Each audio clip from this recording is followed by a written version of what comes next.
Hello student, today I am going to start with another part of the hypothesis, that is the Laplace nebula hypothesis. So Laplace was a French mathematician who opined about the origin of the earth in his book named as Exposition of the World System. So his theory was very much similar like the Immanuel Kant's theory, but it is but his theory is based on the nebula hypothesis rather than his prominence.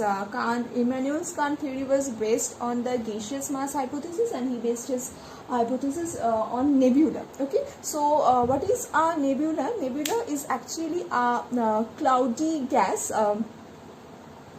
which whirls around the center of an eddy. It looks a very bright object, and it is said that nebula is the birthplace of all the planets and the galaxies. All the galaxies and the stars. Okay, so let's start with Laplace nebula hypothesis. So first is that he said or put forwarded his hypothesis in 1976. So Laplace nebula hypothesis put forwarded in 1976. So first thing he said about this is there was a nebula which is whirling in the sky. Okay, whirling means which is rotating or moving in a circular manner, or moving in a circular pattern. So afterward what happens, it got cooled down. This nebula got cooled down, and as a result of that it lost its heat and temperature. So when it lost its heat and the temperature, the nebula started shrinking down, or its size got reduced. Along with the size or the volume got reduced. When the size and the volume and the temperature got reduced, what happened is that its motion started increasing. Okay, when its motion started increasing, what happened? The centrifugal force started acting on that mass of the body, or on that mass of the nebula. Okay, but later on it has been seen that when the centrifugal means with the shrinking of the nebula and the centrifugal force exit the centripetal force at one point of the time. So when it did exit the centrifugal force, what happened? The weight of the nebula, or the middle portions of the nebula, got weightless, and as a result of that, what happened? The outer layer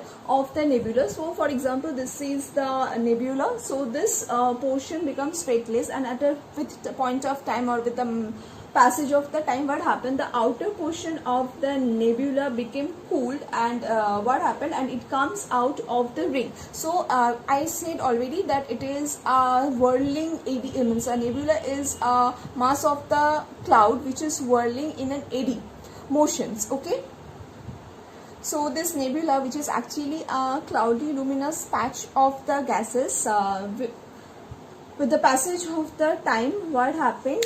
All the layers started cooling down, and when all the layers started cooling down, what happened? It forms all the all the rings came out, and when the remaining part of the nebula is being said that it is the sun. So as you can understand from this theory, as I have told, or whatever it is written over here, you can see also from this you can understand this idea is very much vague, because it is being said that the nebula got cooled down and the nebula got condensed, and when it got condensed, it came out, means all the matters or the gaseous matter that are present over there, that came out, and they formed their respective ring, and they started circling around a particular center body, which is being said as the sun. So it's saying that the sun was formed in the central, and because of the gaseous mass and the ring that formed, that started rotating around the sun, and this is how our solar system came into being. So as you can understand, or as you can see from here, that there is no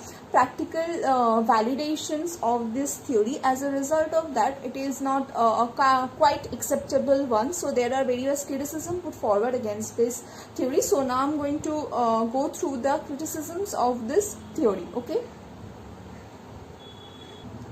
The first criticism that has been put forward against this Laplace nebula theory is that he did not mention about the origin of the nebula. His full theory is being based on the nebula, but there is nothing he mentioned about the how the nebula came into origin, or from where the nebula formed. Okay, the next point is that he did not mention about the rising of the temperature and also about the cooling process.